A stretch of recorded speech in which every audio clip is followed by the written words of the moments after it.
reading a question? I'm going to do the introductions and things. Yes. She's a late member. I have to give her a button and then we go.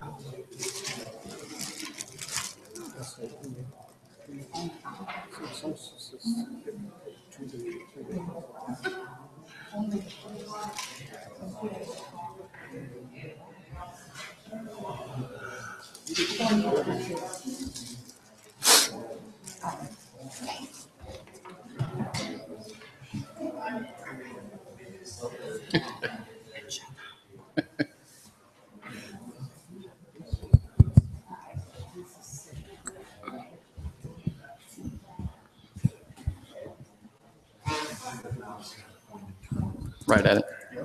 Can do. Feels awkward.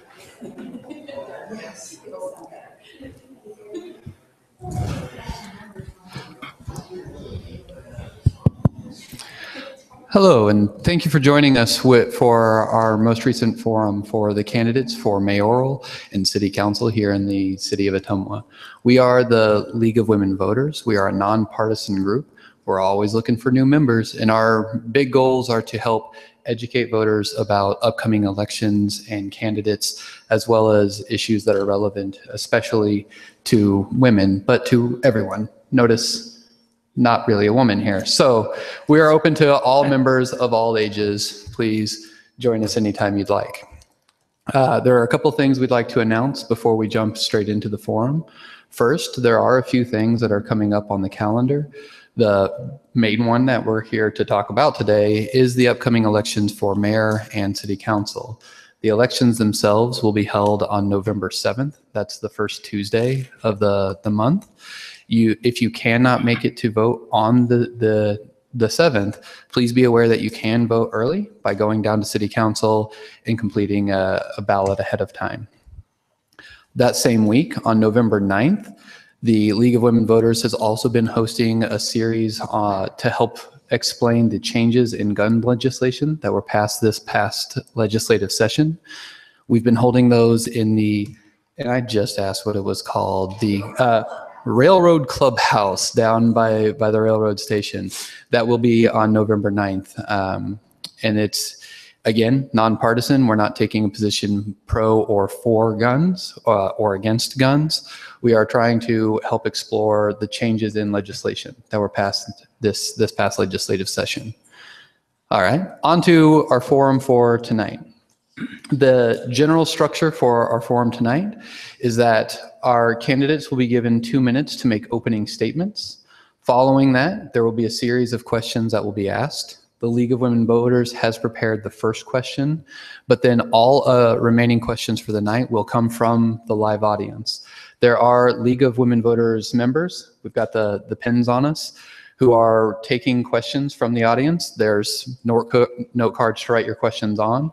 Those note cards will be sent to members towards the front of the room.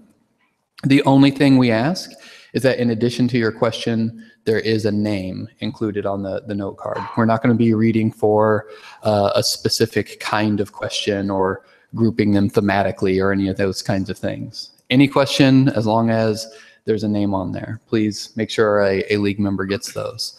The candidates will receive 1 minute to respond to each of the questions. Then at the end, they will receive 1 minute to make closing statements. We'll start the night with our mayoral candidates. That is Mr. Robert Lapointe and Mr. Tom Lazio. They'll answer all of the questions that we can for about 30 to 40 minutes or so. Once either the questions have stopped coming from our live audience or we've hit about 7:40, we're going to switch and bring the city council candidates out instead. With that having been said, last thing I'd like to remind everybody is because we will be in the middle of a forum, if you would please either silence or turn off your cell phones. And I see a lot of hands going into pockets now, so I'm glad I made that announcement. Before we get... You said city council by accident, and it's where to vote. It's the courthouse. Apparently, I told you to vote at the city council. That's not where you go to vote. If you're voting early, head down to the courthouse, if you would, please. All right, thank you. Are there any questions before we begin? All right, Jean Dell will be reading the questions aloud for us tonight. So Jean, if you would, please. First, we'll have them do their opening statements, and then I will read the first question. I am just all sorts of off today. One more correction. Instead of having Jean come to read our questions, we'll start with the opening statements. If you would, please, Mr. Lapointe, you will begin with the opening statements. Thank you. I'd like to first thank the League of Women Voters for holding this forum this evening. I'd like to thank those in the audience for coming out this evening and thank those at home watching on GoTV. My name is Robert Lapointe and I am running for mayor in the city of Ottumwa.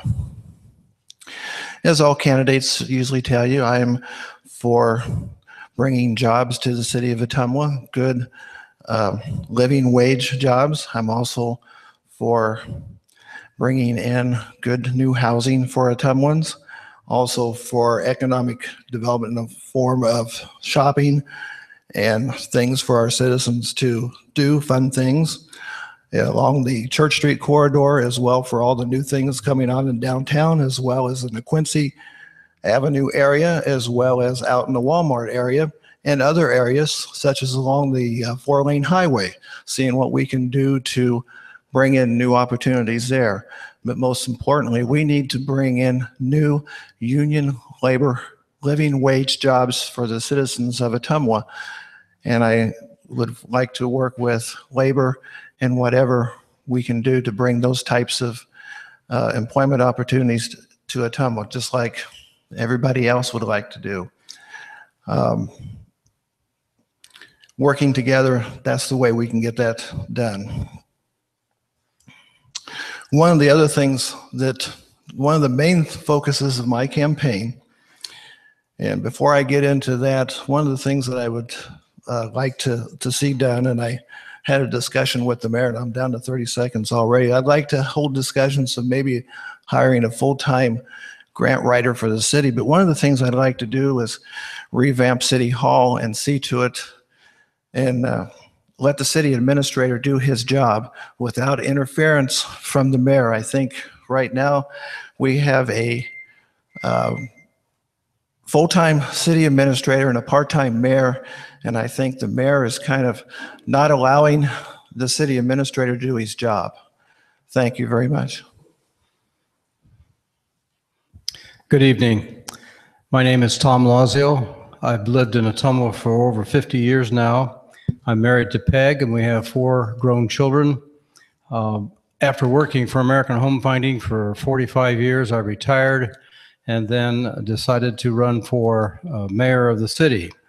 It's been a privilege and an honor to serve as the mayor for the past 3.5 years. I think I've been able to represent the city well and effectively, both locally, statewide, and even nationally in Washington, D.C. I want to continue to serve as mayor because I think we have a lot of good things just started. We're finally moving in a direction where we can see some progress, both in terms of business community, downtown revitalization, more recreation activities. And I think I want people to feel good about this city because it's been good to us and our family. But I think there are so many potential things here, and I like the new logo that says, "Let us surprise you." I think the current team that's in place, the council, and I want to stress it is a team, the council, the city staff, and the mayor work together and have to work together if we're going to be effective, because business people very quickly pick up on whether or not you have a city plan, whether you're effective in your communication, and whether or not you work together to make good decisions. And making good decisions doesn't mean we have to agree all the time. Sometimes we can honestly disagree with each other, but we make sound decisions that are effective, financially feasible, and good for the citizens of this community. I hope that we'll get into some things, and I would like to talk about the role of the mayor later on, and I'll do that during my closing.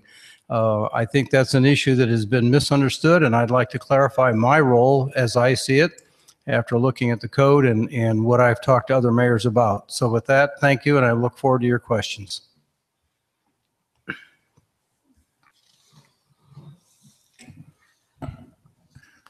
The first question this evening will be from the League of Women Voters. With the current budget crunch in Iowa, some state legislators are floating the idea of reneging on a promise made that may have an impact on the city of Ottumwa's budget. In 2013, the Iowa legislature passed a commercial property tax bill that cut property taxes for Iowa's businesses. The legislation included a provision that the state of Iowa would reimburse local governments, cities, schools, and counties for the revenue that they would lose so that local governments would not be faced with cutting essential services or raising property taxes on residential homeowners. If these state legislators break their promise, the city of Ottumwa will lose $543,847.42. Wapello County would lose $239,164.50.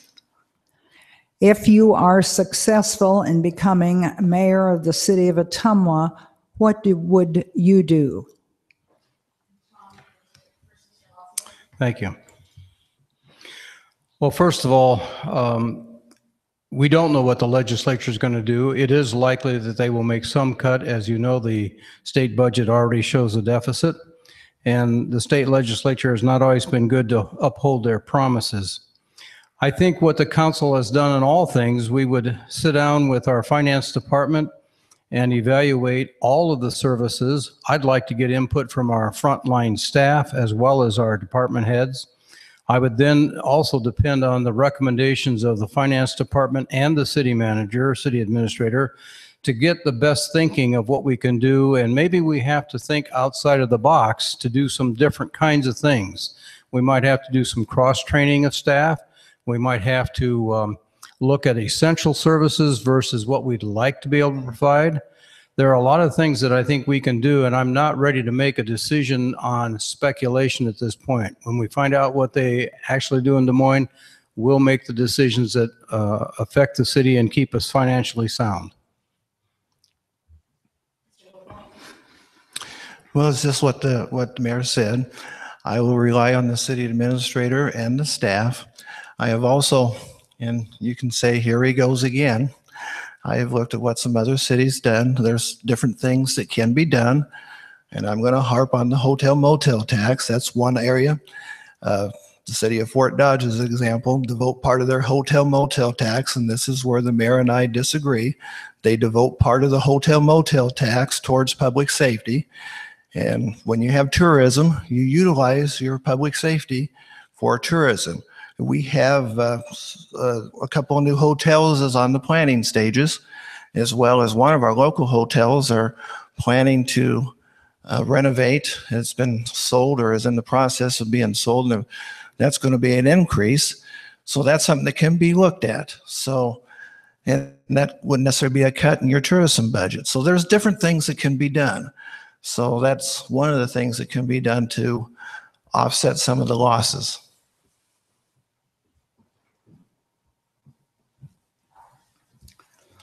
Our first question from the audience is from Jay Phillips. If you could only accomplish one thing during your term, what would you want that to be?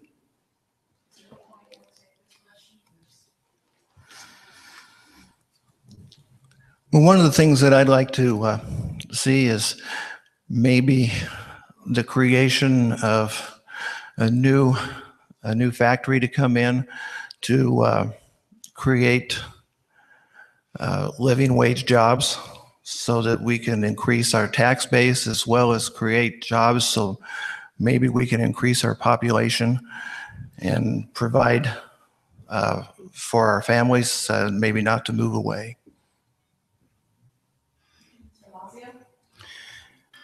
I think one thing I have worked on consistently the past 3.5 years is to make the city more user-friendly. And by that I mean we provide services that the general public sometimes are not familiar with. I would continue to work on that.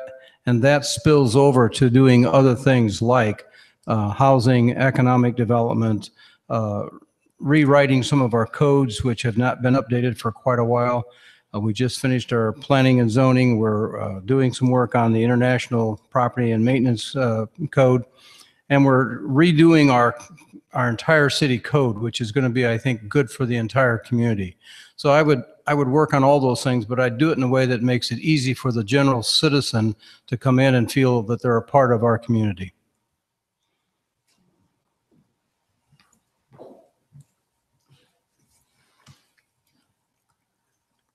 I'm sorry, some of these are for the city council only.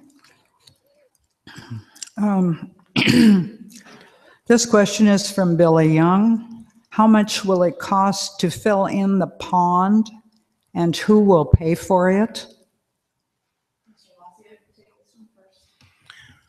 I don't know that I can give a definitive answer on how much it will cost, because there are several factors that come into play.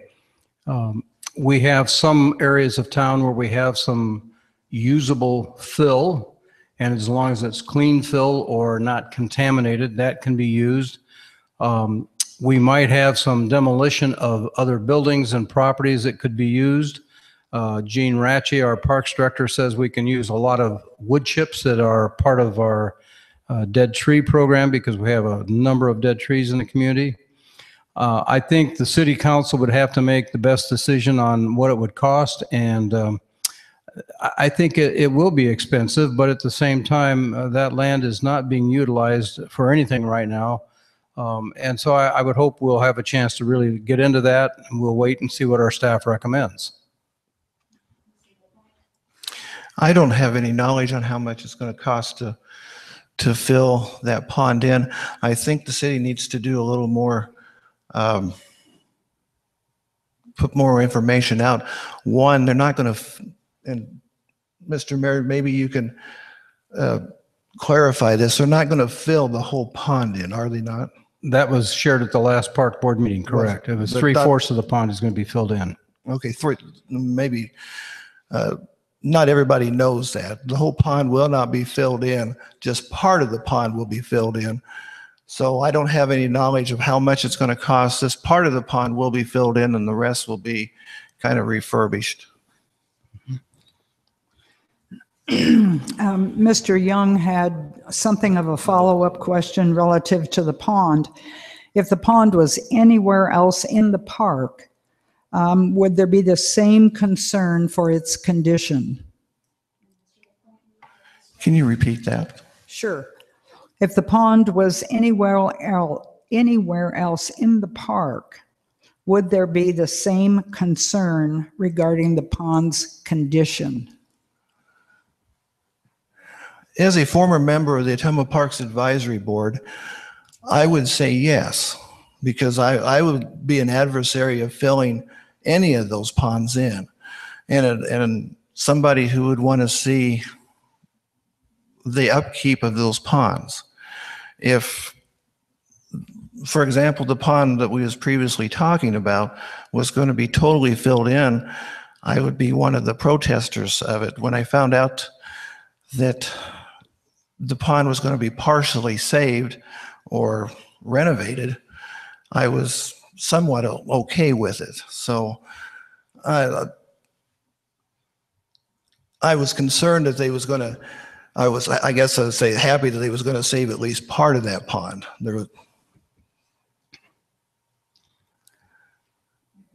Yeah, I'm finished. I would be concerned no matter where the pond is located, because it is not a usable pond. And I don't think it's our responsibility to provide that as a wetland. It's really a mosquito breeding ground right now. And I think the issue really is we have a lot of access to water in this community. And if that cannot be used in a productive way for our children, for our families, then I don't care where it's located. I think I would still recommend filling it in. Thank you. The next question is from Corey McDonald. Do you serve on any community organizations? And if so, how does that experience affect or would affect your position as mayor? Well, I think I have a pretty extensive background of serving in community organizations. I was elected to the school board for 13 years. I served on the original St. Joe Hospital Board. I served on the Ottumwa Regional Hospital Board. I was a member of the Women's Crisis Center for a number of years. I was a district manager for or director for the Boy Scouts of America. And I think the main thing that taught me was how important it is to be inclusive and listen to the people around the table so you get everybody's ideas before you try to make a decision on whatever the issue might be. I served on the Ottumwa Parks Advisory Board for many years. I also have served on the Ottumwa Transit Advisory Board. I was chairman of that board. I am also currently on the St. Patrick Parish Council, which I'm the president of that board.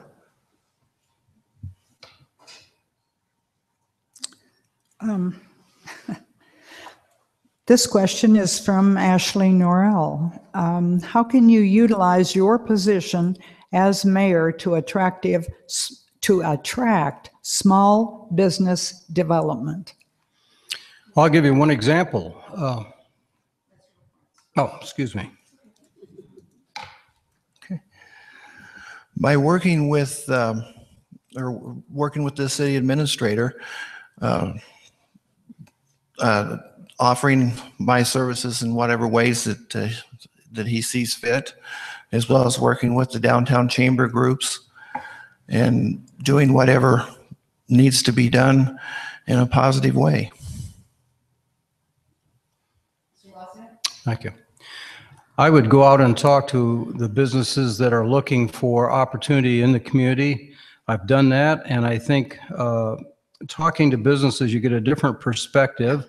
And I think it's important that the mayor is the elected official who represents the community to businesses. And so I've been very active in both our state association, the Iowa League of Cities. I've been in Des Moines a fair amount, because I think it really helps to let people know we want to work with other businesses and industries. And I was going to give an example of when I talked to a local businessman about opening a business here in town, and it took a year to get that development done, but it was really an essential development that has now created a number of jobs for our community.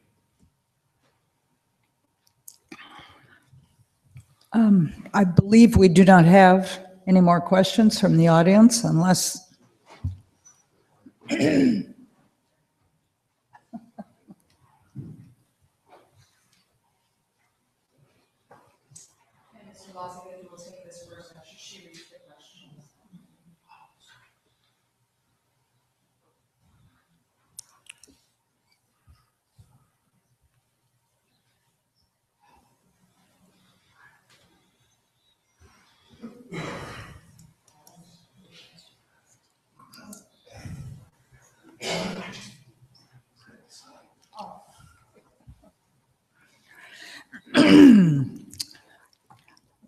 this question is from Alex Stroda. How will you ensure that you are representing all of your constituents rather than only the people who voted for you? Well, I've had an open door policy, and I answer every phone call and email that I get from anybody. I've said very candidly, and I'll say it again tonight, I may not always agree or be able to solve the problem the way you want it to be solved, but I will get back to you, and I'll enlist the help of any department or city personnel to answer your questions, to get a solution to your issue. I think I'm a good listener. I think I've been fair-minded. So I would represent anybody that wants to bring an issue to my attention. I will listen to the people regardless of whether they agree or disagree with me. I will always strive to to answer a question and dig up the answer to whatever concern a person may have. I don't care where they live or what their concern may be. I will strive to do whatever a person may need. Yes. The following question is from Steve Siegel. When the ordinance that raised the minimum wage in Wapello County comes before the council, how will you vote? Assume that the council passes the ordinance 3-2, and it is up to you to veto or sign the ordinance. Would Will you like me read that again? Sure. When the ordinance that raised the minimum wage in Wapello County comes before the council, how will you vote? Assume that the council passes the ordinance 3-2, and it is up to you as the mayor to vote or sign the ordinance. To raise the minimum wage? I'm assuming so. I would vote to raise the minimum wage. Okay. Do you want to comment anything more? You have 2 minutes. Oh, you have 1 minute, excuse me. This is plain and simple. Oh, There's okay. no need to comment. If Okay. it comes before me to raise the minimum wage, I'll raise the minimum wage. Okay. No need to comment. If the council supported that, I would have to think hard about that because personally, I believe that the minimum wage is a state issue, not a county issue. And I would like to see the minimum wage raised personally, but I don't think we want 99 counties doing 99 different things. I've talked to a number of mayors about it, and they're not in favor of it. It should be a state decision, and I think we've got to hold our legislators accountable for that. So I would probably, if it was 3-2 to pass it, I might vote or veto that and make sure it's a supermajority of the council before it goes into effect. Excuse me. This question is from Clark Young. If the lagoon has no use and is filled with mosquitoes, why aren't we filling in all the lagoons? Well, I think there's a big difference in the quality of all the ponds in the Ottumwa Greater Park, and the park director has shared with us that that's the only one that we have a major problem with. The other ones are being stocked with fish, they're deeper, and they're usable for other activities. So I don't think there's a need to fill in all of the ponds.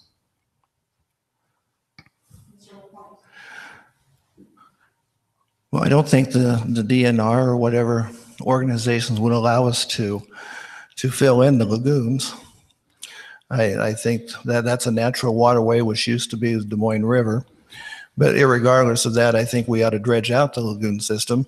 As far as the other pond, just to be clear, I think we ought to do something with it. I disagree with the council wanting to fill any of it in. However, I'm acceptable with part of it being filled in. But however, that's a done deal by the council, so I'm accepting with it. But as far as the lagoon, we need to maintain our existing waterways. And I think something as far as the park system, those waterways, you know, we have habitat that's living there. We need to take care of them. Okay. I don't believe that we have any more questions for the mayoral candidates. I think at this point, if you would like to begin with your closing statements, you may do so. Mr. LaPointe, you will have the first option. Again, excuse me. Again, thank you for having this forum tonight. Thank you for those who came out this evening. Thank you for those who are watching at home. There is a choice. I am for allowing City Hall to again be under the control of the city administrator. That's not happening now. And I think the city administrator's job is severely hampered because the mayor is superseding his authority by interfering with the city administrator doing his duties. City staff is somewhat confused about who the boss is here at City Hall. If I'm elected mayor, I will work hand in hand with the city administrator by having regular meetings with him. That's how I'll know what's going on. The mayor needs to just take a step back and be the city ambassador and let the city administrator run the city. Again, thank you for coming out and vote on Tuesday. Thank you. Thanks to the League for sponsoring this, and thank you for coming out and listening at home. I'm committed to the progress and moving Ottumwa forward. I think we have made some great strides, and I think it can continue. As far as the role of the mayor, I think that there's a lot of misunderstanding about that. Nobody makes decisions except the city council. The mayor does not make decisions, the mayor does not vote, and the city administrator carries out the wishes of the city council. So as far as interfering with the city administrator, I think that's a totally inaccurate statement. I also think that the mayor has to be present and visible to the community and to the business world that says, we want you to come here. We want you to bring your families and your businesses here. We need to offer good incentives that will help them to see why we should be competing with other cities, because other cities are getting the industry and businesses that we're missing out on. I'm also very involved with the Iowa League of Cities, and I think that's a benefit to the city and to the community because I can talk to other council, other mayors, and find out what's happening in their areas. And while we think we're unique, we're not. We have the same problems with housing, with finances that the other cities are having, and we've got to find effective and efficient ways to solve those problems. I'll work for all the citizens, and thank you.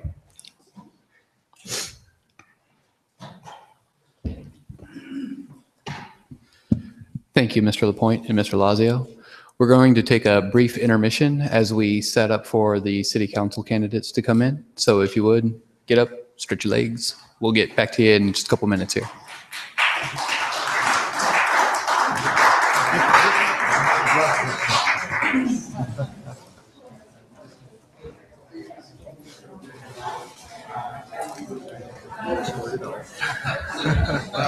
You never know. No, I've got some people outside. And also, that's an issue. And that's right. That's right. But again, I want to be honest, that's my position. I would support that if it came up tomorrow. And I guess I misunderstood. Wait, I didn't know that you were talking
Okay.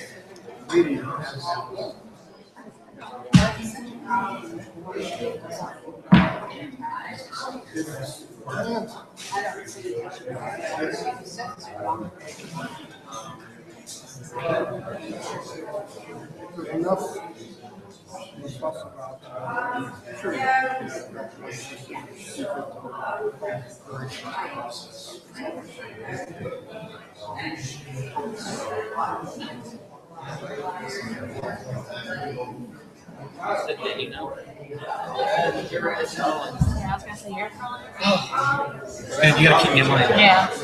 Oh, I could spread this out. Wow. Yeah, live it. Always bring too much stuff. No, you're fine. That means you're prepared. Joe? That's right. Yeah, you can do whatever you want tonight.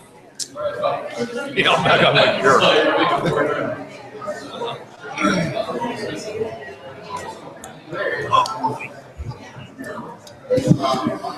Where's the weak hands? They were here.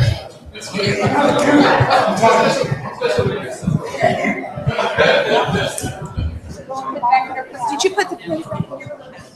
Did you put the pins back in your purse? She got the leak pins. I don't know, man. You can get the mayor's chair. You did. You look good. He tried to give me the gavel. I was said, "Can I throw it?" Yeah.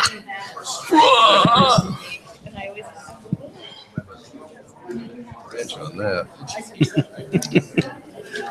Luckily, Okay, we've never had here we go. Here, watch. I know. Oh, I'm not going to look at anybody. I'm 11 out of fighter, dude. Softy. I'm a softie.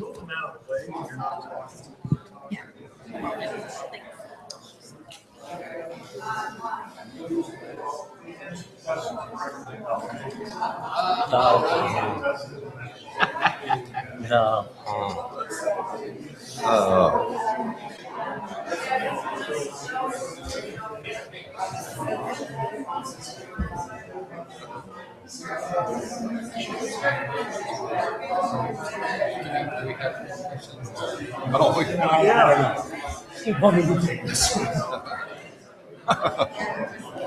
I'm not sure, but I think. Well, I don't know. I don't know.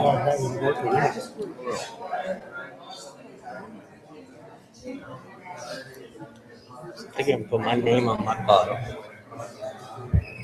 Yeah, I don't trust you guys. I think you drink my water. Major in the Marines. That's what I would. Okay.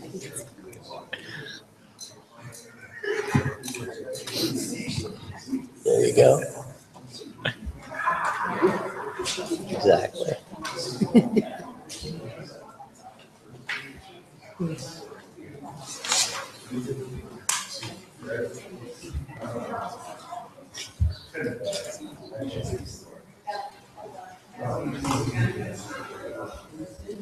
Why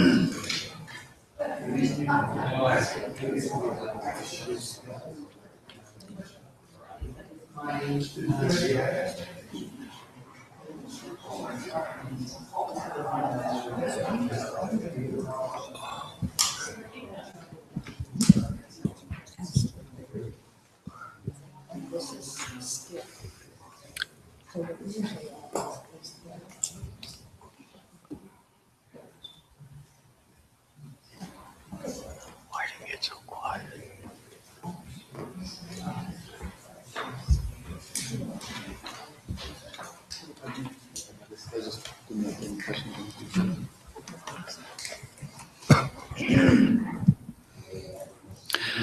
All right, hello and welcome back. Here we are. We are going to continue our forum tonight with the candidates for City Council. We are fortunate to have 5 of the members who will be on the ballot joining us today. We do need to make a quick announcement that there will be a 6th name on the ballot. That is Ashley Norrell. Ashley Norrell is a major in the U.S. Marine Corps, and she will be getting orders in July and is not sure that she will be able to serve if she is elected. So she has withdrawn her name, although her name will still show up on the ballot. But we would like to thank her for her service to the country, and we would also like to thank the 5 candidates who are joining us today on the stage. From left to right, we're joined tonight with Holly Berg, Matt Dalby, Joe Denton, Adam Lunt, and Skip Stevens. We're going to use the same format for the forum as we did for the mayoral candidates. Each of the candidates will receive 2 minutes to make opening statements. They will receive a series of questions and have a minute to respond to each of those questions. And then at the end, each will receive 1 minute to make closing statements. So I think we'd like to begin with the opening statements. So, Ms. Berg, you'll begin with the opening statements. All right, thank you. My name is Holly Berg, and I'm running for City Council because I love to give back to my community, whether it's through volunteering, public service, serving on a board or committee, and hopefully as on City Council. If you choose to elect me, I want to concentrate on building the business community in Ottumwa. I want our downtown to be strong and thrive so we can support all local businesses in this community. I will work to bring new industries to the city, particularly ones that can take advantage of the great students we have graduating from Indian Hills and other apprenticeship programs in our area. I definitely want to work on improving our workforce. We need to help people that are looking for jobs find the unfilled positions that are in our community and do a better job of putting people together with the resources available through training programs. We need to take advantage of the opportunities available that we have in Ottumwa and find ways to expand them as well. I also want to focus on quality, affordable housing in Ottumwa. I want to work to help people improve their homes and also find developers who want to help build housing that we need here in Ottumwa. And also make sure that we're making those homes affordable for our city to grow and prosper. And public safety, of course, is a high priority. We luckily have seen advancements on that in our city council as of recently, but we need to continue to ensure our police and fire departments are adequately staffed. I understand their important role in keeping our residents safe and also their role in having good public safety for economic development as well. I know the city council has a responsibility to the people who live here. I'm definitely ready to take on that responsibility. I want to work for the people of Ottumwa and use my experience and insight into the city, into the community's needs and opportunities to move Ottumwa forward. And I hope to have your vote on November 7th. Thank you. Well, good evening to everyone who attended tonight. And thanks to the League of Women Voters for putting on these forums. I'm always a big fan anytime we can come out and engage our local government officials in any forum. My name is Matt Dalby, and I was born and raised here in Ottumwa, Iowa. I attended OHS and am currently finishing up my associate's degree at Indian Hills Community College. I've been here my entire life, and in 2004, I married my wife, Melanie, and she's a kindergarten teacher here in the Ottumwa Community School District. We have 2 beautiful and amazing and awesome kids. I have an 8-year-old named Spencer, and for all intents and purposes, a 4-year-old. Her birthday's in about 4 days. Daughter Sully, who is 3, almost 4. And you know, I had the privilege and honor to be and have been your council member for the last 4 years. And, 4 years ago, I sat in the same seat with a lot of the hopes and aspirations of a lot of Ottumwans. And I finally come to the conclusion that if I'm, going to be complaining and offering up my opinion, then I need to run for office and try to change that. And with the additional responsibility of having kids now, that has become more important, especially over the last 4 years, watching them grow. And like the mayor had previously said in his forum, the city of Ottumwa, when I took over on the council, it was kind of a dark day. I mean, when you come to City Hall, it wasn't, open and cheerful and welcoming. It was kind of, what am I doing here? Let's get out and do business. Well, we wanted to kind of transform the way we did business here in Ottumwa and provide a better service to our citizens. And since then, we've made, huge strides in how we, work on customer service. And it's still an ever-changing thing, but we've tried to accomplish that. We've made advancements in street repair. We've got more money now coming after bridge used and paid off to do our streets. We've been very fiscally responsible, and we've done a lot to expand opportunities for small business. And those successes may be small by themselves, but together, I believe, my personal opinion is they've changed the complexion of our city government. I think we're moving in a new direction, and that's why I'm choosing to serve another 4 years on the city council if the people of Ottumwa would allow me to. So, thank you. Good evening. Thanks for coming. My name is Joe Denton, and I'm running for city council. I've lived here for 40 years. I went to school, elementary school, Dalma. I went to Evans Middle School. I went to Ottumwa High School. I graduated in 1986. I know what hard work means. I have worked for Winger off and on for the last 25 years. I've been a union steward for 22 years. I was a union steward for 10 years, and I've been with Local 33 for 22 years. My values are, I want to make sure that the public safety is first, and that the police and the fire department are fully staffed. And I also want to make sure that our working streets are in working condition. I also want to make sure that we have good paying jobs for the people of Ottumwa. I am tired of seeing no jobs around Ottumwa. We really need to go after that issue. When a kid graduates from high school here at Ottumwa High, he looks out to see where his future is going to be. Right now, his future is not Ottumwa. He has to move away from his family. He or she has to go somewhere else. And I really feel that we need to really concentrate on good paying jobs for Ottumwa people. Thank you. First off, thank you very much to the League of Women Voters for not only having me once, but twice, as well as everyone up here. This is fantastic that you guys hold these forums, because it is very critical. Thanks, Skip. It's very critical that the public does know what the candidates stand for, what they're all about, so they can make an educated decision when they go to the polls. My name is Adam Lunt. I went to Evans Middle School, like Joe, probably not the same year. No. Just say, I graduated at Ottumwa High in 2002. I met my wife here in Ottumwa in 2007, got married in 2013, and had our daughter in 2015. This is where I'm raising my family, and I don't plan on going anywhere. It's a great city. I know, like's been said in previous forums and previous debates, that Ottumwa has this negative aura about it, and we're doing great strides on changing that. And and I'll say it again, Councilman Stevens, Councilman Dalby, you guys are doing a fantastic job, and keep this going. And we just need to continue on the path that we're moving forward. The downtown rebeautification, it's going great. The revitalization project, the facade project, the apartment project, we need to continue on these paths that we're moving forward on.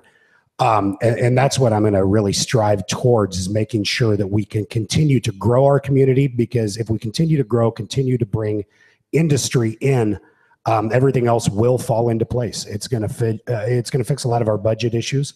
It's going to fix a lot of our unemployment issues and our housing issues as well. Quickly, I am a member of the Freemasons, Ancient Accepted, over at Lodge 16. And I just recently joined the 100 Men on a Mission. It's a fantastic program. We give a lot back to the community. We just donated over $10,500 to Heartland Humane Society. Just kind of give you an idea where I sit on different things. I'm going to be my primary focus is just going to be focusing on growing the community, being fiscally responsible, and bringing industry in. Thank you. Thank you. Thanks to the league again for having us here, and thanks to you in the audience and those folks at home. I'm Skip Stevens, and I spent the last 4 years on the council, as you know, and I want to continue because we have a lot of forward-moving progress, and I've been involved with the city since 1961, having worked here for 45 years. Incidentally, I belonged to 2 unions at the time I was eligible to belong, and so I do support union. I have my wife and I were both raised here. We have 2 children. We have a daughter in Houston, Texas, her husband Neil Starks, and we have a son, Kurt, and daughter-in-law Shelley, and 4 grandsons here in Ottumwa. And I too would like to see them stay here. I noticed all the progress that we've made in the last 4 years, the new apartments downtown, the revitalization that we have downtown, the new buildings that we have around, and more to come. And I think Ottumwa's on the move, and we have a good council, and we work together. We don't always agree, but we can do it honorably to each other. And I would love to continue to remain on the council. Thank you.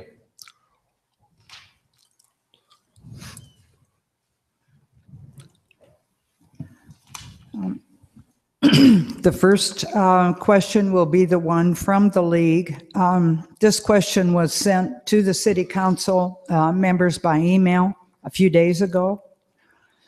With the current budget crunch in Iowa, some state legislators are floating the idea of reneging on a promise made that will have an impact on the city of Ottumwa's budget. Excuse me. I'm sorry. Thank you. In 2013, the Iowa legislature passed a commercial property tax bill that cut property taxes for Iowa businesses. The legislation included a provision that the state of Iowa could reimburse local governments, such as cities, schools, and counties, for the revenue they would lose, so that local governments would not be faced with cutting essential services or raising property taxes on residential owners. If these legislators break their promise, the city of Ottumwa will lose $543,847.42. Wapello County would lose $239,164.50. If you are successful becoming a member of Ottumwa city government, what would you do? Thank you. Back when I ran for council 4 years ago, one of the main issues I saw that was going to be affecting Ottumwa in the near future was Senate File 295. And that's exactly what she's talking about there. You know, that bill is basically was good for some and really bad for others. You know, I don't think any of us would argue that some of our small local businesses here in town could use a 5 or 10% cut on their commercial property taxes. And we could have recovered from that. The problem was that what was inserted in that bill was a multi-residential housing component, which meant 8 years of reduced revenue from those entities and buildings.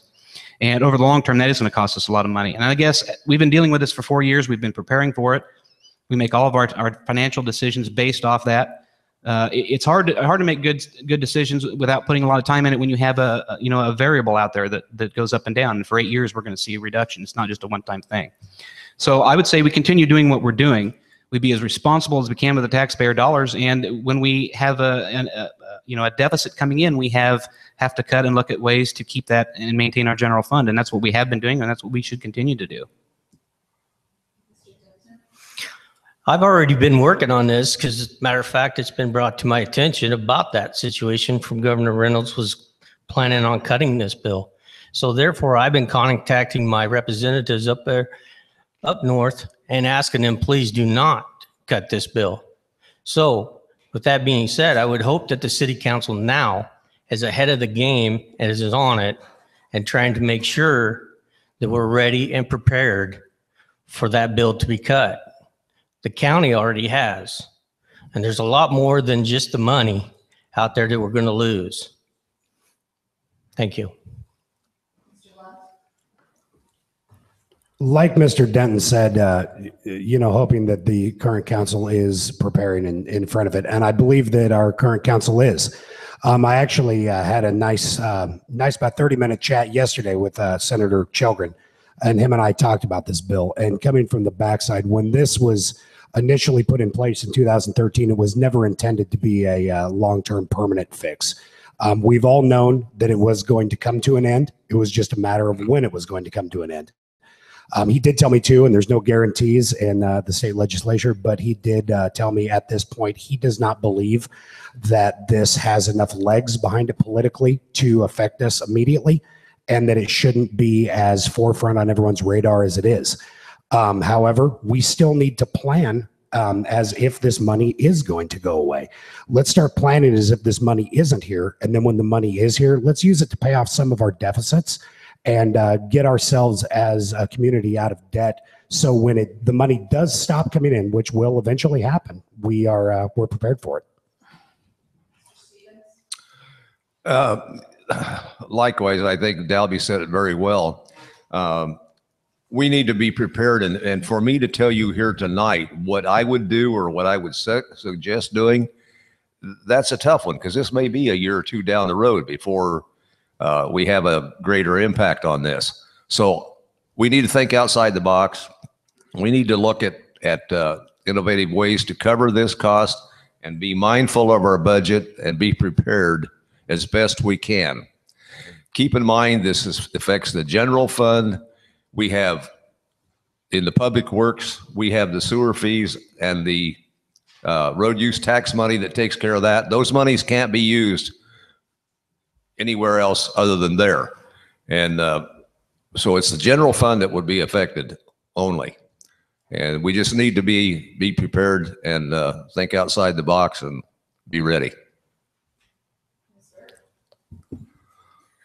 Much like the sentiment from several, or pretty much everyone, it's definitely something it's difficult to decide now without knowing what the future holds on what that percentage might be or when it's going to come. But, of course, maintaining a level of being fiscally responsible, looking at the budget every year is, of course, something we need to do. And if we have to, then sit down with the finance department and our departments on what is going to happen when the time comes.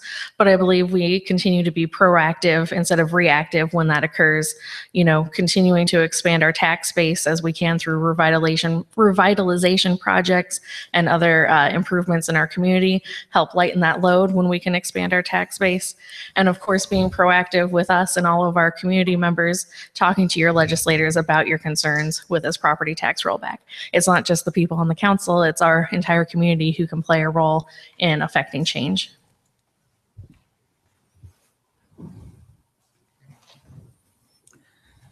Our first question is a repeat from the last session. If you could only accomplish one thing during your term, what would you want that to be? And the question is from Jay Phillips. Better paying jobs in Ottumwa, Iowa. I feel that we really do not concentrate on trying to get more factories and more jobs in this town. We need to really work hard to get that done. And that would be my one goal that I would want to see. Because I have two sons that are out there right now trying to make a living for $7.25 an hour. Thank you. Primarily, if I could do one thing, it would be multifaceted, and that would be to make decisions based on the betterment of our community. Joe's 100% right. Better paying jobs are one of those things. Bringing industry in is one of those things. making sure that the public safety and critical services are funded is one of those things. But if we can always go back to just basing decisions on what is best for the city of Ottumwa and the citizens of Ottumwa, and not for our own personal beliefs or benefits, that's what's going to grow our community. And growing the community is key to everything. So if we focus on that, that is going to make everything better. So I would say if I was going to do one thing, it would be make all my decisions based on what's best for our community. I agree with what the others have said. It's jobs. We need those jobs. And I can tell you that's a tough one. It's one thing on the inside looking out, and it's another thing on the outside looking in. But don't think we haven't tried. We've salvaged the Aljon plant at the airport. I think there's probably 50 people working out there. Those are good paying jobs, worldwide company. And we participated in getting them to come here and take over Aljon's business. But I think the number one thing is jobs. Second would be tax base. Thank you. Thank you. My main goal or my highest priority would be to just reduce the poverty level that we see here in our community. That's, of course, multifaceted, bringing in those jobs, making sure we have quality, affordable housing, ensuring that we have job training programs for people who want to improve their existence in town, making sure if they want a better job that we have the resources available and can connect them to those resources. So overall, I think we'd see a huge betterment in our community if we could work together to reduce our poverty rate through many different factions. You know, that's a good question. That's one of the better questions I've heard in both of these forums. And I think being on the council 4 years, you know, when you finally discover what, and it's a fairly obvious problem that we have, you know, what's the fix to the problems we have? And that would be like every other candidate up here has talked about, is jobs. But what can hurt us and kill us faster than not having those jobs here and now is not being ready for these jobs. So, you know, a year ago we had an opportunity. It wasn't written in stone, but it was an opportunity to possibly, you know, recruit a business here. That is exactly what my colleagues and I are talking about. But we figured out we weren't ready for it. You know, if they come knocking on our door, what are we going to say? No, we don't have the capacity, our wastewater pollution plant. So we know the problem, but we better have a plan in place so that we're ready to deal with it when that opportunity comes for Ottumwa, because we know our problem. One day we'll more than likely in the future have that opportunity again. And if we're not ready for it, we might as well not even want it. This question is from Chris Larson. The minimum wage hasn't been raised since January 1st, 2008. Iowa has been at $7.25 an hour longer than any other state.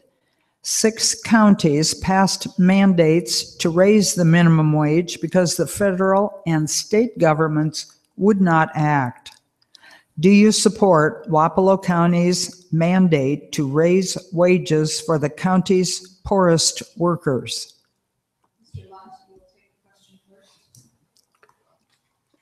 First off, the state preempted the minimum wage increases to begin with. So, if for us to say what the county is doing and what the city is doing, I believe is speaking out of turn on a city level. However, I do believe not so much on the minimum wage side of things, like we've all talked about up here, and I think we're all on the same page. If we can just bring the better paying jobs in to begin with, we can kind of take the minimum wage from the state level out of the equation.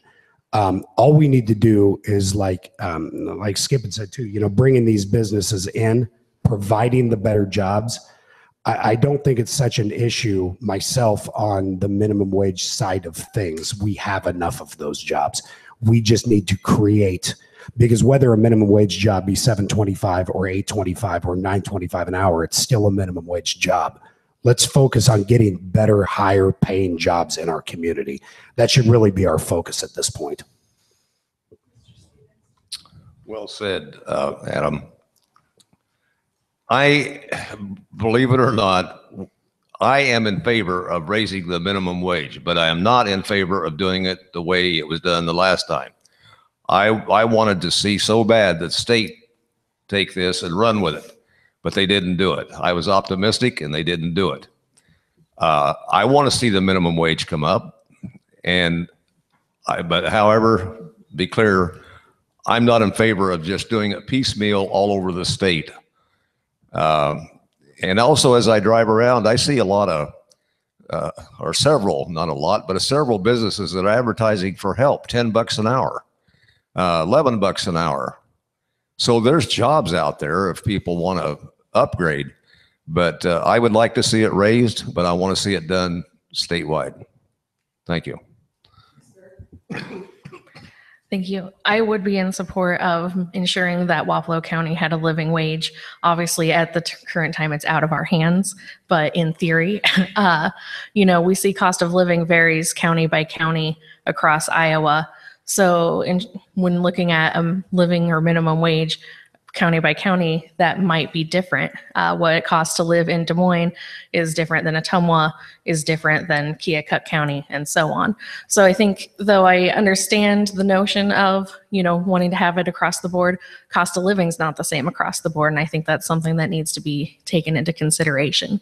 When we look at the 2016 labor shed analysis for Wapello County, we see a high rate of people who aren't currently in the workforce who would be willing to re-enter the workforce if they could find suitable employment at 1010 or higher. That's the average that they said in their statement. So we see that there's people who we could expand our current workforce if they could find those jobs. Obviously, there are some out there, but we need more of those at that wage, and it costs money to have a job. You need transportation, you need childcare. It's not free to go to work, so we need to make sure we can do that. I absolutely would too, and did vote to have the county's ordinance go into effect, and I'll tell you why. The reason is because it didn't mimic an artificially built wage. We hear a lot of things today about what people should make. Well, that's not our job as a government entity. We don't dictate what people should or should not make. There is a component there of the free market that should work. But when you look at all the evidence and the data that comes through, and you see a number and can easily calculate that number, which is the minimal required amount of money for a person to survive in a region like ours, and you totally ignore it, you're not doing the job that you said you would do when you took your oath to protect the general welfare.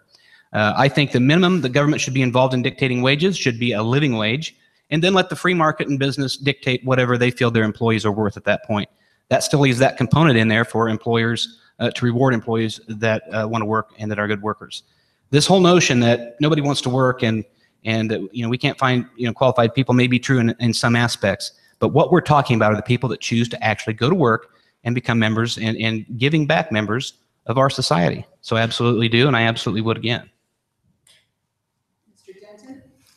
Totally for minimum wage increase. It should be at $15 an hour. And the reason why, the people ask for it, they need it, they want it to raise them up out of poverty. Now, the city council voted it down. What are you saying to the people that voted you in your seat? Sorry about your problems. I feel that we need to get out there and stand behind the people of Ottumwa. If that means increasing minimum wage, we need to increase the minimum wage to get these people out of poverty. Thank you. The next question is from Corey McDonald. Do you serve on any community organizations? And if so, how does that experience affect, or would it affect, your position on city council?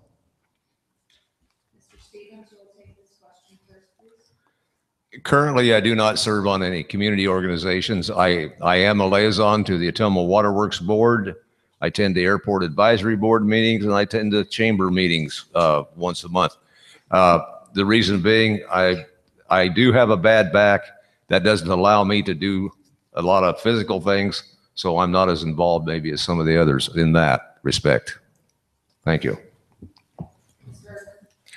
I definitely try to be active in our community. Currently, I serve on the Greater Ottumwa Convention and Visitors Bureau Board. I am on the Halloween-a-Palooza Film Festival, a little something different in our community. Pathfinders Resource Conservation and Development, which is a 6-county region which works on economic development and rural issues. I volunteer for Main Street Ottumwa. I used to be on League of Women Voters as well. There's just not enough hours in the day. And I know I'm missing some things. Oh, Library Strategic Planning Committee was the one this week that I was happy to serve on. I've really tried to take a lot of community service to really understand the needs and opportunities of our community and try to make sure those are diverse boards that I serve on to understand the needs across the board. It is kind of tough to try to remember all the boards and committees you're on being that involved. That's awesome. For 2 years, I was a board member on the Ottumwa Economic Development Committee. I currently am a board member of Ottumwa Main Street. I'm also here at City Hall, a member of the Goal Setting Committee as well as the Stormwater Committee. And I'm also the council liaison for the Cemetery Board and the Library Board. And I have to say the Cemetery Board and Library Board do good work, and all I could report back is job well done. But we've heard a lot of discussion about how involved should people be.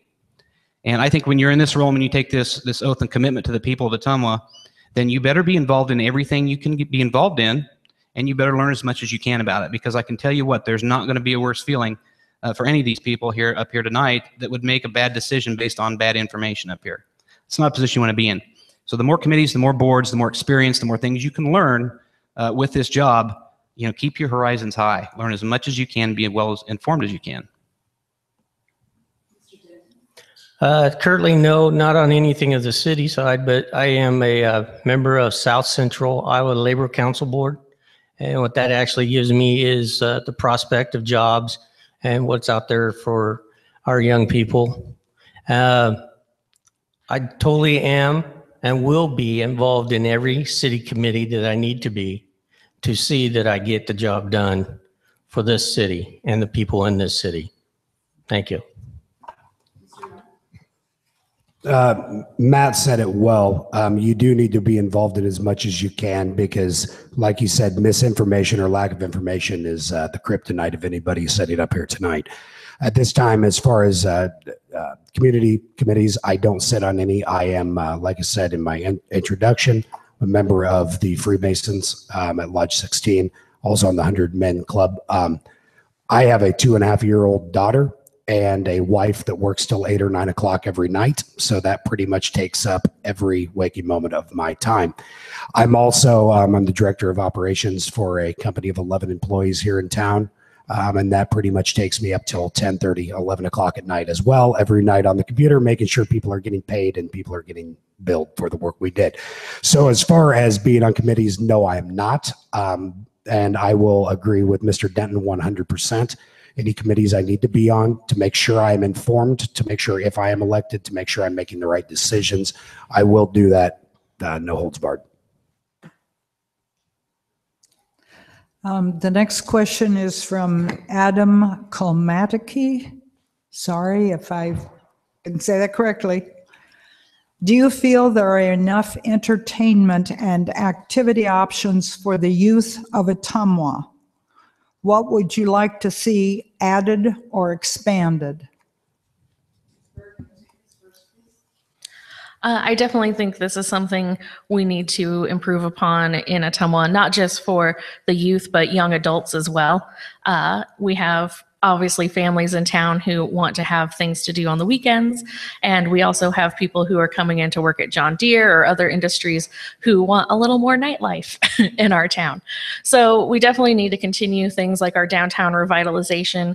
You know, we saw at the Better Block event 2 weeks ago, a cool little play area downtown, a Nerf gun shoot it pop-up business. We saw a cool bagel shop, you know, cool vibe music. Those are all the types of things that I think we need to focus on. Outdoor recreational opportunities, whether it just be a small pop-up park or, you know, larger facilities like play, you know, indoor play areas, and also more maybe hip, cool things as well. Anybody would sit up here and say that their job as a city councilman isn't to try to enhance or make possible things we have for our kids in Ottumwa, because that is part of what we do. We may not be able to delegate a lot of money budgetary wise to those things, but when we do have organizations out there that are willing to put things that we need in Ottumwa into place or help us or assist us to do that, then we need to run with that with open arms. And one good example I can think of is our plans for a sports complex for our kids. We're not going to have to fund that alone, and yet we sit back and we make excuses why we shouldn't do that stuff. I don't think anything's too good for our kids. And when we have 5 lagoons in Ottumwa and one that needs to possibly be filled in to make room for a sports complex for our kids, then it's going to get my attention and my vote. And I think that's always been something on my mind. And after all, that's one of the reasons I became a council member, was the future. Yeah, as you go out and you go knock on doors and you talk to people about stuff around here in Ottumwa, and one of the things that they complain about is Bridgeview. They say Bridgeview is too small, that they should have made it bigger so that they'd have more concerts, bigger concerts. I totally agree with them. If you're going to go and build some complex like that, you should have made it big enough to put in main venues of bigger concerts and stuff. Sports complex, definitely. I would support that 100% as a city councilman for our kids' future, playing ball, soccer, swimming, whatever it takes. Thank you. I'd like to expand a little bit on what Ms. Berg said about when we did the Better Block project.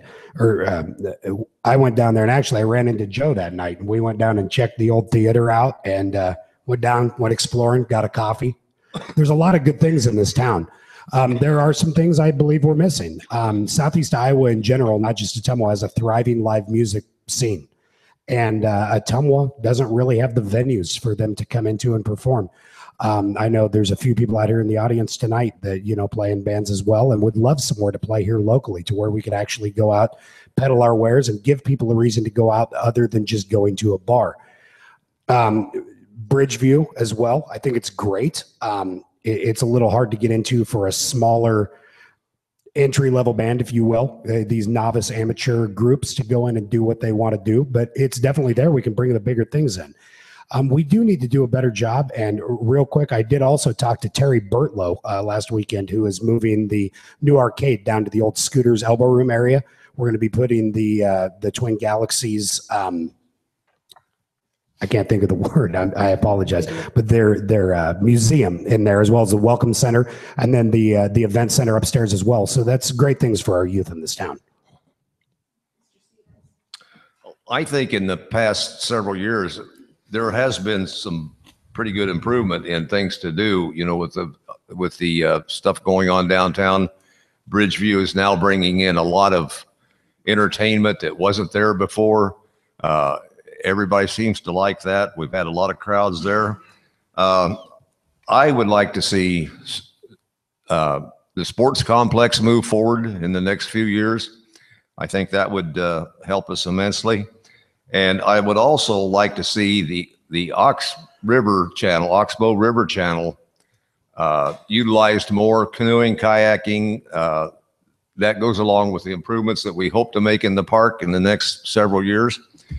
And going back to the beach, I'd like to see some improvements there. The problem was and is that we let it get behind to the tune of about $2.2 million, and we're trying to get it renovated now. That money should have been used for improvements there instead of renovation. Renovation should have been done year by year. But that's where we are today, and that's what we have to deal with. But I would like to see more improvements at the beach. Thank you. The following question is from Alex Stroda. I regularly hear longtime residents in Ottumwa speak about problems facing our community in a defeated manner, as if Ottumwa can never change in a positive way. What would you do to help foster a positive, solution-based attitude toward issues facing our city? It's a good question. Like I said, before, 4 years ago, we didn't have a customer service policy, and it's not an official policy, but it's one that we talk about very often, and we're always trying to constantly improve. I don't want people to feel that way. I think we've got one of the most open councils we've had in a long time, and definitely one of the most diverse as far as, our experience with city government and experience in life. And I would encourage those folks to get a hold of us. We took this job knowing we needed to speak to the public, and we were open and welcome to what the public had to say. And I would hate to think that anybody feels discouraged and can't pick up their phone and call any council member at any time. Some of us maybe leave a message, because we're busy, but we will get back to you. And I would encourage them to call us and constantly improve our customer service. When they come into City Hall, we need to have a system in place where they come, they make the complaint or concern. It's directed to a department head, and then we have a follow-up and a solution back to them in a reasonable amount of time. All those things go together to try to fight and combat that perception out there. I don't want it in any part of the city, and we'll do what we can to change that. Basically, you got to get out there and you need to talk to people. You have to get out there and listen to people. You need to talk to them and see what the negative things are and what we can do to make changes. That's bringing the public to the city council, and the city council going out to the public. And when I talk about working hard, that's what I'm getting at. You have to reach out to the public and you have to talk to them, because right now they feel like it's a closed door and they're not getting the communication they need. Thank you. Atumwa's got a very historical past, some good, some bad. And we need to love our past, but we really need to focus on looking to the future. We don't need to focus on all the negativity that we have behind us. That negativity, I try to find the positive light in anything. And if nothing else, we can learn from the negative things that we've had happen to us. That moving forward, instead of focusing on, we've made some bad decisions back in the 80s or the 70s. Why don't we look at the last 6 years? Look at our downtown. Look what our city's done. Look at this, at the immense amount of forward travel that our city's made. And let's just focus on continuing that. And with that is going to come a more positive outlook to all of our citizens. There's no reason that we should forget where we came from, but we definitely need to not dwell on that. And we just need to focus on moving forward. I think there's somewhat of an improvement in the attitude of the people here. Ottumwa seems to have a lot of negative people here, but I think that's changing, and hope it's not as fast as I would like to see it, but I do think it's changing. And like Councilman Dalby said, all of us are very open.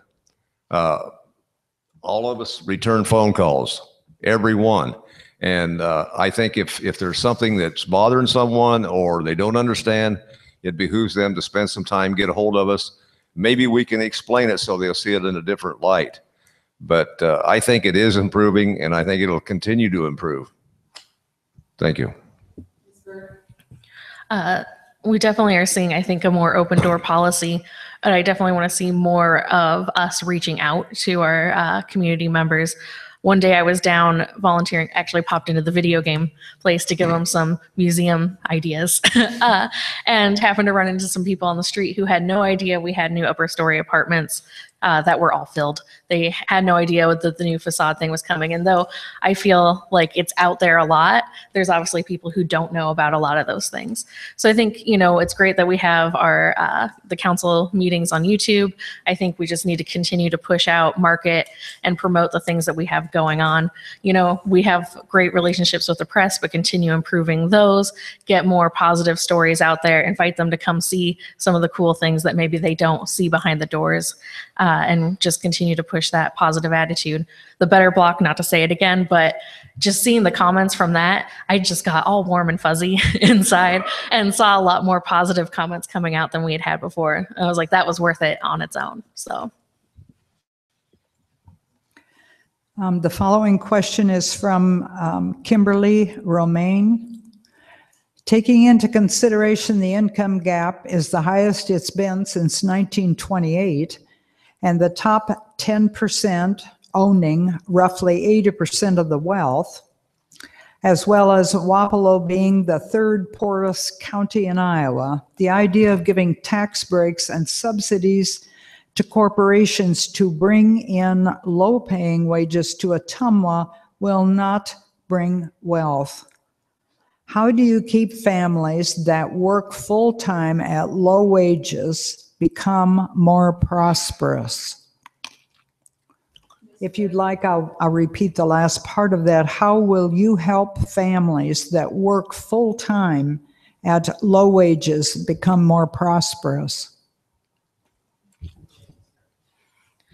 So I think it harkens back to some of the comments I made in wanting to reduce our poverty as my main goal.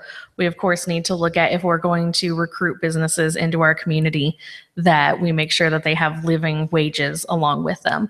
If there are going to be incentives, we need to make sure they're paying off for our community by really expanding our tax base and also making sure they're bringing in jobs that are actually going to help the people in our community.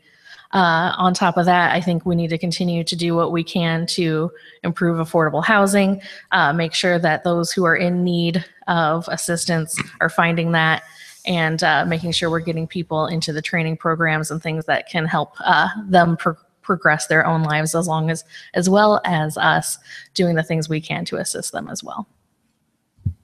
It's a very good answer.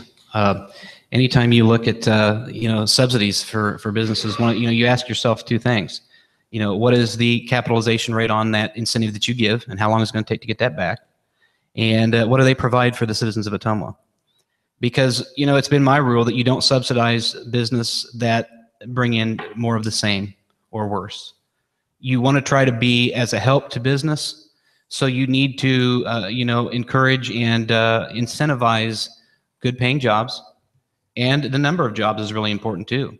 If you would get a business here that would pay living wage jobs and they have 500 jobs, that's a significant chunk. That's something that might require some more attention and maybe some more subsidy to recruit that here. But you have to have clawbacks as well in there that says you're going to be here for the amount of time specified to pay that money back. And like I said, it all comes down to what they provide. For years, I think we operated without asking those questions. When somebody come in and say, hey, we want to come here, we think, oh my gosh, we've never seen this before. That's only a northern state of Iowa. Let's give them the bank. You can't do that. We're not desperate. We're not a desperate community. We're a community that's moving forward, and we'll incentivize the right type of business, but they have to provide the city and its citizens something in return, and that's jobs and wages. As voted as city councilman, I would look at the corporation, and if they're not going to pay a living wage, I'm not going to give them a tax break. Because why would you consider giving a company another shot in Ottumwa to do the same thing that we have right now, which is nada? So we have to make sure that this company that's coming in is going to put out a lot of jobs and is going to put out real paying jobs to support the families that they need to survive. Thank you. I don't think you're going to get any disagreement from anybody sitting up here on this question. Matt explained it perfectly. If you're going to give tax incentives to a company, you need to make sure that that company is providing the city with the higher wage jobs that we need, as well as the amount of jobs that we need. And like you said, looking at the capitalization rate, we need to look at the profit and loss. What is the city bringing in as a profit versus what are we losing on the tax side of things? And a direct answer to the question that was read, we're not trying to improve prosperity with these lower wage jobs.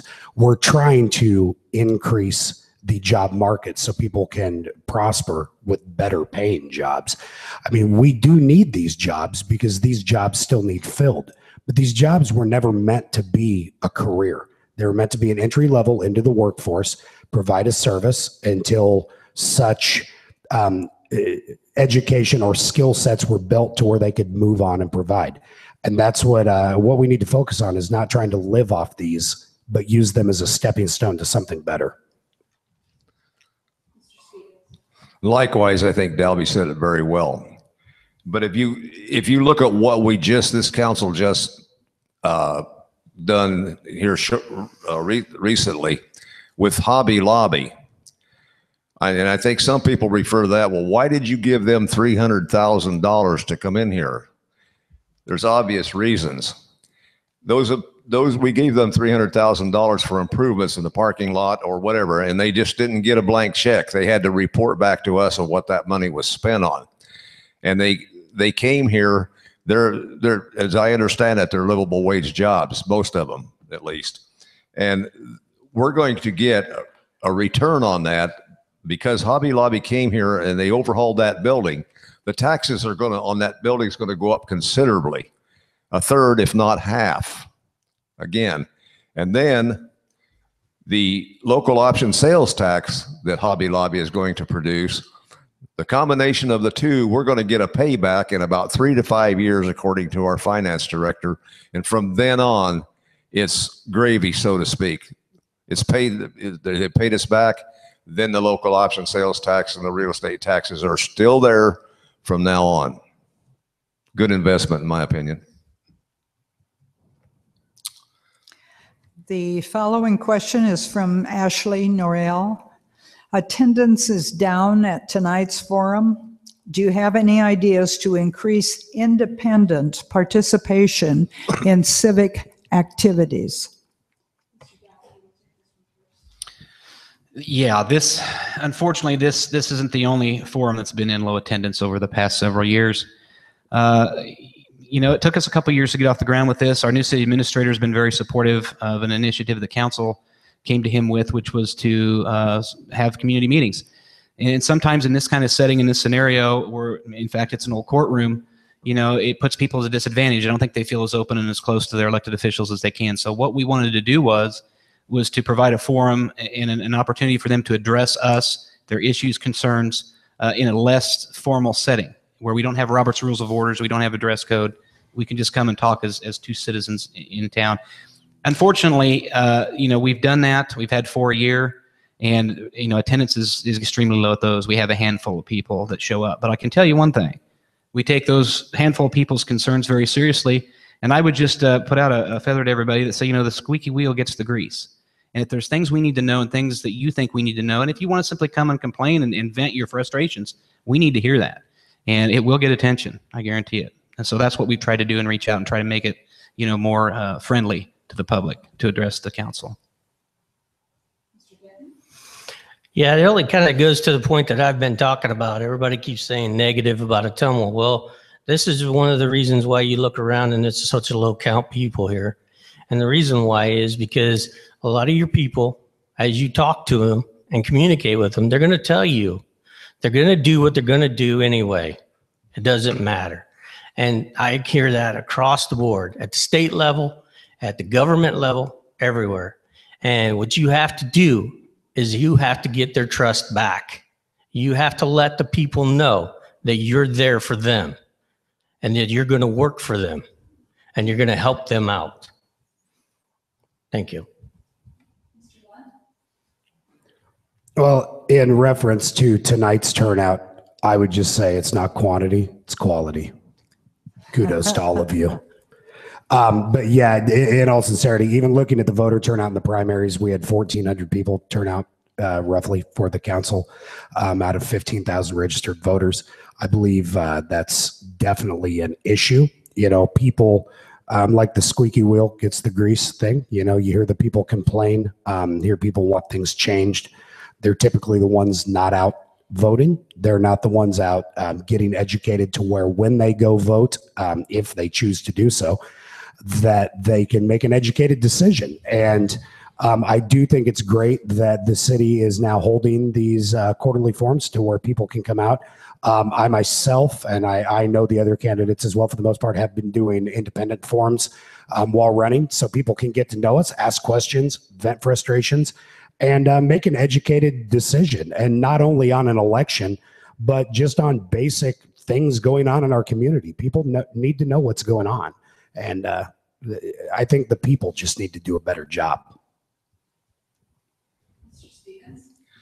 Well, once again, if people have frustrations, and I hear a few, I don't hear a lot, but if they have frustrations, if they'll get a hold of any one of us, we'll be happy to talk to you and explain how we feel about a certain issue. Maybe we can help solve some of these problems and be as transparent as possible. I think this kind of goes back to the positivity question, I think it's great the work that we've been doing, and by we, the council now, on getting out to the community, holding those meetings. But I think, again, we need to do a better job of marketing and promoting these opportunities. I know it's easier said than done because that's in the paper, it's on Facebook, but just continuously pushing those messages forward. Of course, having great groups like League of Women Voters to help promote voting and informed elections in our community is also so important. So I think ensuring that we're staying in communication with the League and other community organizations and how we can connect with community members would be very important. And I think one thing, I love social media. I've won an award in social media from the tourism office. So I'd love to help give some 2 cents on how we can continue to promote getting our messages out if I was on council. The following question is from Connie Johnson. The fireworks ordinance allows fireworks for several days. What is your opinion of allowing fireworks only on the 4th of July and December 31st? I believe that the fireworks ordinance needs to be changed to July 4th and only July 4th. And I also believe that it does not need to go past the hour of 10 o'clock. Because there's a lot of people I heard they were complaining because there was fireworks going all night and they were worried about their homes going up in flames or catching on fire. So I think the ordinance needs to be on July 4th and ends at 10 o'clock. Thank you. I somewhat agree with Joe on this. I believe that right now the fireworks ordinance is a little too broad reaching. I do think it's great for us to be able to bring in this tax revenue off selling the fireworks. However, I think what the people have lost is common sense. Why people are shooting off fireworks at 2 p.m. on a Thursday is beyond me. All it's doing is making a bunch of noise. It's irritating my dogs, which in turn create them to keep my daughter awake when she's trying to take a nap. So I do agree that we need to look at this fireworks ordinance. I think it's wonderful that they are now legal in Iowa. I think it's great that Iowa and Ottumwa and Wapello County all can alike draw some tax revenue off the sale of these fireworks. But since we've put the open book in the citizens' hands, and the whole rule that a couple bad eggs will ruin it for everyone, that's kind of what's happening here. And I think we're going to have to look a little closer at the fireworks ordinance so it's not ruined for everybody. I too am in favor of tightening it up considerably. The mayor has appointed a fireworks committee, and I think they've met once or twice. I'm not sure. I haven't heard their findings yet, but I definitely would be in support of shortening it up. Like he said, they don't have no business shooting fireworks at 2 o'clock in the morning, but I would say 1 or 2 days at the 4th of July. I would look at New Year's. I'd take a look at it, but I just think 1 or 2 days, period.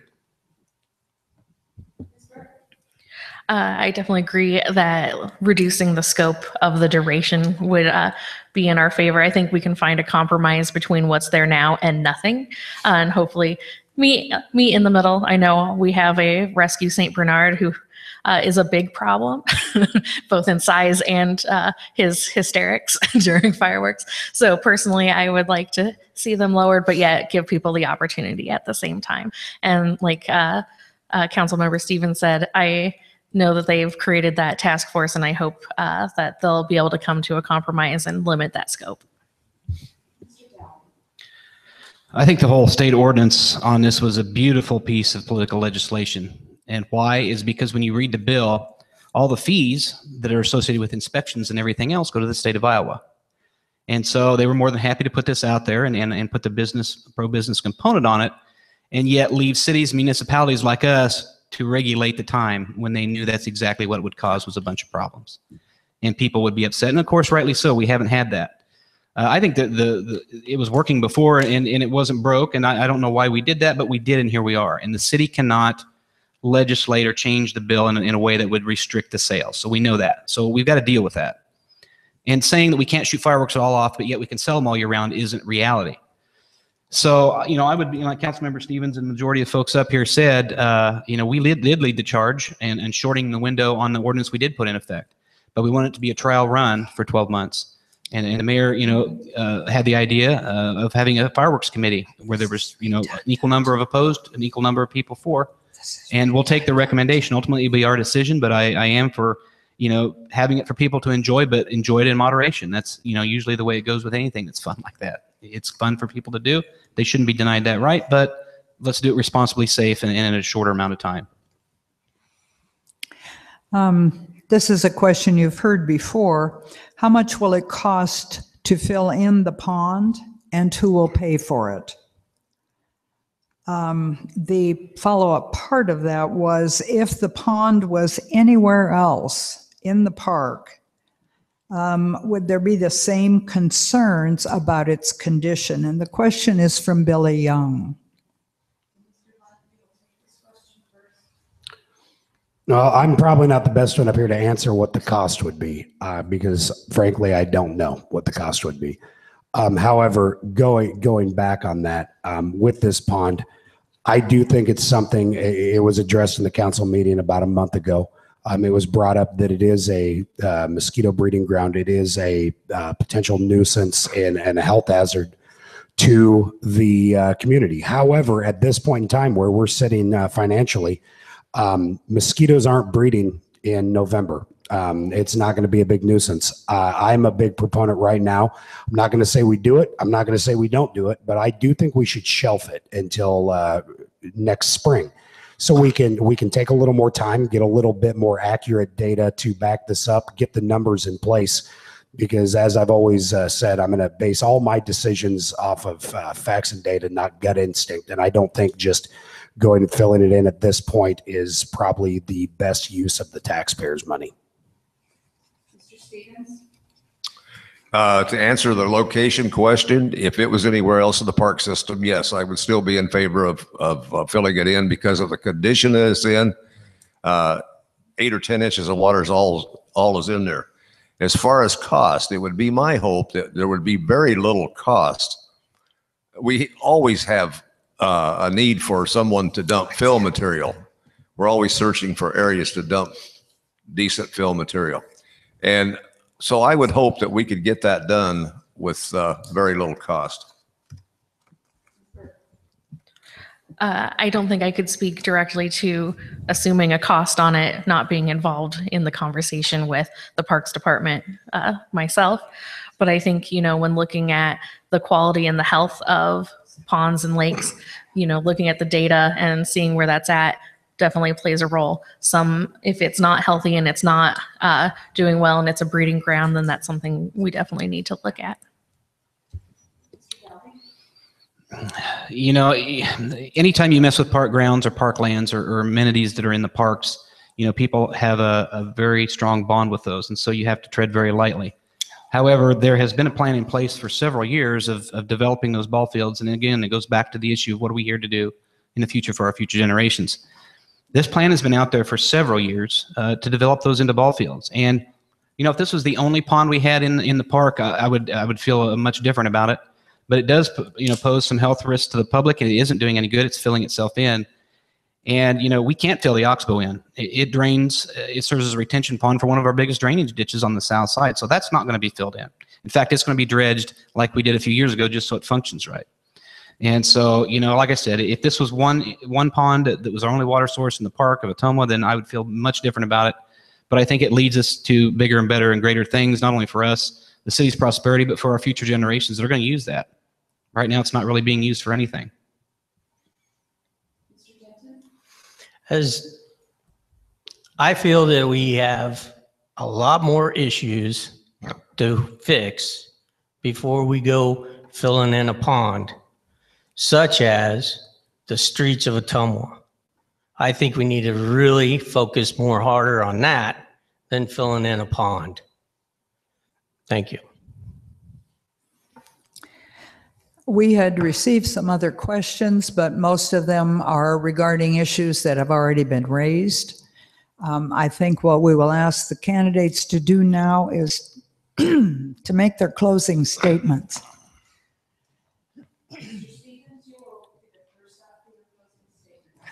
Thank you. Once again, thank you for coming here. Thanks to the TV audience. I just want to say that for the past 4 years, I think I've been a positive voice on the city council. I think Ottumwa has made some great strides. There's a big difference. The airport, the downtown, the buildings that we've seen come into play here. And I want to remain on the council and continue to see Ottumwa prosper. Thank you. Well, thank you to the League of Women Voters of Ottumwa for having this forum, and for everyone that was here and participating on TV, and of course the live stream on YouTube. So hi, Mom, because I know she's watching.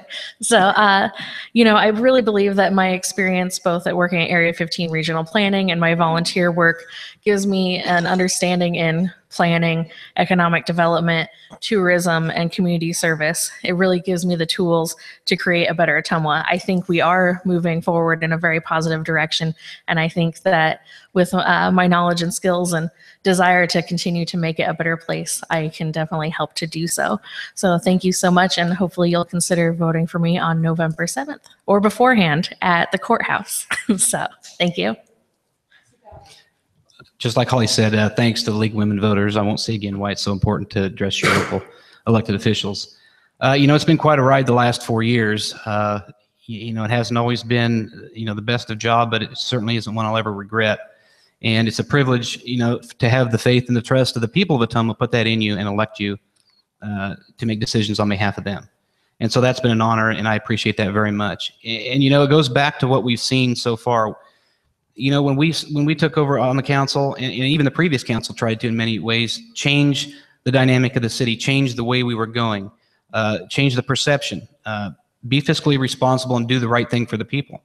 And we had to reverse a lot of things that were going in the wrong direction. That takes time. That took up half the time or more.